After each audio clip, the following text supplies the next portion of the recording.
Hello and welcome to episode 77 of Dorki's Entropia Universe report. It is beautiful outside, the birds are singing, sun is shining and I am just shitting you.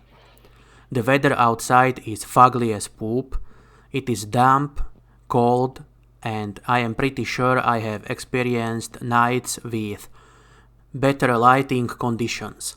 Although the members of the Adams family would probably enjoy this sort of weather and go outside for a lovely family picnic complete with boiled yak and who knows what other disgusting poop. I did enjoy that TV series a lot as a kid though. By the way, no, I am not that old. The original Adams Family TV show was already ancient when I was first watching it in the 90s. I did a rewatch a few years back and it made me wonder if some episodes got censored because I seem to have memories of episodes that apparently do not exist these days. I do have that same problem with a lot of cartoons that I used to watch as a kid as well. Anyway, on the brighter note, the title of today's episode has absolutely nothing to do with the content. I just saw the number 77 and could not resist the urge to mention Cyberpunk 2077. I do hope that it will finally release this December, but I am starting to feel apathy rather than excitement for that game after this much delay. Anyway, I have been yapping about somewhat random shite for far too long already. It is time to get into the actual Entropia Universe stuff now. And I shall start by admitting to what you have most likely already realized by now. I was a bad boy this week, and while I was not as naughty as I could have been, I did click the explosive recycle 2 blueprint on Calypso before I returned to Rocktropia to continue my little Explo 1 camping experiment. And of course I took a bit of a break from that to run Forgo's dungeon a few times.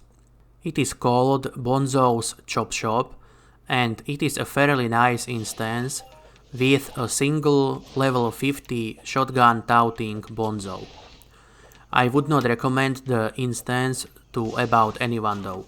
While it is not especially hard for me when I sport appropriate DPS and the best limited FAP that I can use, it was rather tricky and slow when I ran it with just 41 DPS and my regeneration 5 chip.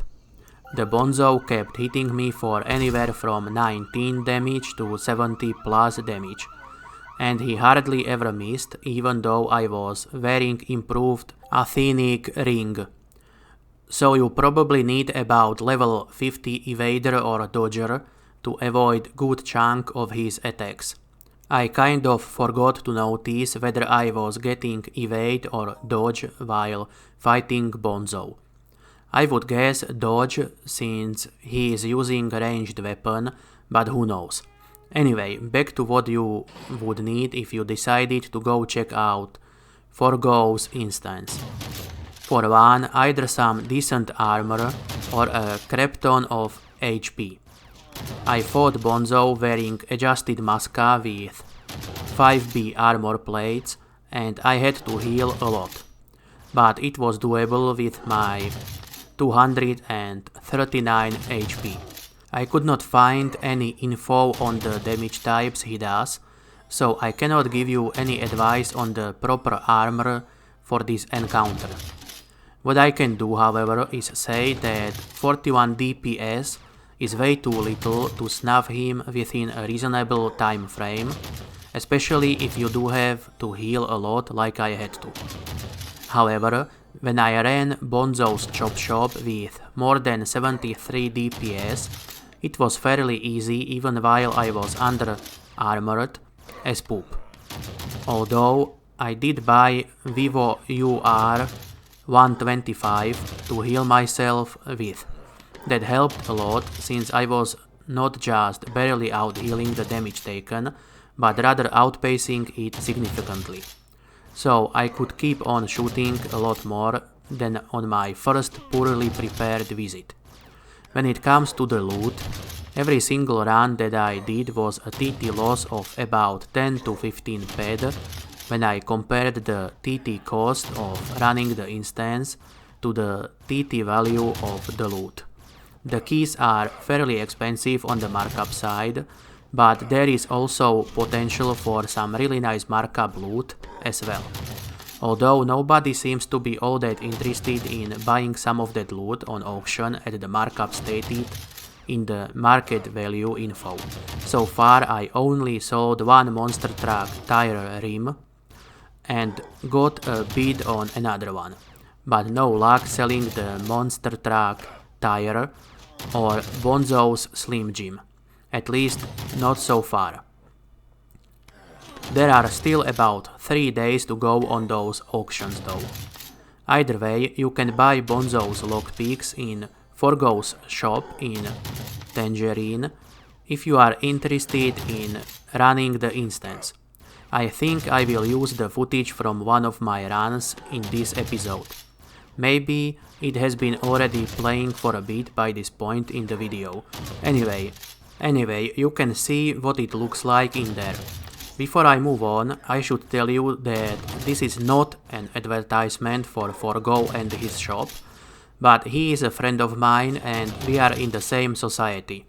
So I decided to go into a bit more detail on my experiences in there than I normally would have. And I would certainly recommend his shop. If I do not forget about it, I will make a short video where I visit it sometime later this week. Or rather, if I end up having enough time to do it. Other than the explore, recycle, craft and a bit of hunting and instance running, all I did for the rest of the week was craft explore once for my little experiment and metal residue hoarding. Although I did go a bit mental at one point and TT'd all my collected residue. So I guess my progress towards that particular goal got reset. I did get almost 200,000 clicks worth of data for my little experiment, details of which I will not share with anyone because I am an asshole that likes to tease you. On a serious note though, there is a rather high chance nothing useful will come out of it, and I would like to avoid looking like a fool by publicly admitting to what I actually tried to look for. And I plan to continue running my crafts and keep logging them for the weeks to come. Which brings me to my most treasured achievement for this past week. I finally reached level 33 Mechanical Engineer. It is going up very slowly with the Explo 1 blueprint, but it is also cheap and this way I can keep raising my skills consistently. I do still need 7 levels to get to the closest crafting unlock though. I think that I originally included that level 40 unlock in my goals for 2020 as a possible side goal that is unlikely to be achieved this year. And it is almost certain at this time of the year that I will not get to level 40 in mechanical engineer profession before the year ends. I might realistically get to level 34, perhaps 35 at most. But that is fine as I can keep going and reach that particular goal next year. I will hit my most important milestones for this year anyway. I am missing only 120 skill points to reach the 360k total skill, and I also need about 3/4 of a hit point to achieve my goal of 240 HP. Explo 1 crafting will take care of the former, and a bit of Christmas hunting will take care of the latter goal. Anyway, let's move on to the Deed and Share payouts for the week from Monday 9th to Monday 16th of November 2020. I will start with the Arcadian Deeds today. Arcadia Moon Deeds did alright compared to their usual performance. This week they paid out 3 times for a combined total of 3 peg per deed. And while I did say that they did alright, this is still way too little considering their original asking price of 60 ped per deed, or rather $6 since they were exclusively being sold through the webshop and unavailable for the in-game currency. Meanwhile, Arcadia Underground Deeds paid out 7 times over the last 7 days for a combined total of 8 peg. This is alright, but nothing all that special. They can do better. Also, it seems their market value is finally starting to drop back down to more reasonable price ranges. Although it is still, in my opinion, a bit high at 79 to 80 ped. When it comes to shares, Crystal Palace shares did alright with their 2 peg per share payout. I mean, it is not much if all you have is a few shares, but it will add up to a somewhat decent sum if you have a large number of them. The cheapest stack of Crystal Palace shares available on the market this morning when I took the video footage of Entropia exchange for today's episode was priced at 18 ped and 99 peg. Ancient Greece shares paid out their 1 peg this week, just like I was hoping they would. So I guess it will be back to diddly dig for the next few weeks now. I do hope that they will surprise me though. Either way, the cheapest stack of Ancient Greece shares available this morning was priced at 7 ped and 79 peg. I guess we might have run out of people desperate enough to stick their stacks on the market at less than 7 ped. Who knows, maybe we will soon run out of people desperate enough to sell at less than 10 ped, and that giant stack of original shares will start to slowly dwindle once again. I do not have high hopes for that scenario to take place though. Whatever the case though, now is a good time to get some Ancient Greece shares if you want a few, but felt like 10 ped a pop was way too much for what was being offered. To conclude, I took a short break while writing my script.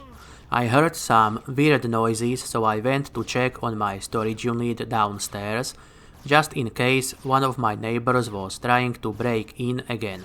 Some neighbors had theirs broken into recently, and the lock on mine was screwed up about a month or 2 ago, as someone was apparently trying to break in. The consensus seems to be that it is someone from this part of our apartment building, since the lock on the main door to the area with storage units has not been picked or damaged in any of the break-ins. So whoever is doing it has a key and likely does not want to risk being seen picking that lock. Anyway, sorry about that little interlude. I will get back into recapping my weekly progress and returns in Entropia Universe now. I tried running Bonzo's Chop Shop a few times, did a few clicks on Explo Recycle 2 and whole poop ton of Explo 1 crafting for those sweet cheap skills, and I dumped all the metal residue I have collected thus far into the trade terminal on an impulse, cause I am a moron. All the deeds and shares that I own did at least somewhat alright this week, which is a rather rare occurrence, and I think I will end today's episode here, as I have been yapping on about stuff for far too long already. Thank you for watching, and I wish you a pleasant remainder of the day. I also hope that your loot in Entropia Universe has been decent lately, and that, like me, you are looking forwards to the end of 2020, and let's hope that 2021 will be a lot less infamous for the memes of how it surprised us every time someone stated it could not get any worse than this. Please consider leaving a like and subscribing to the channel. Thank you.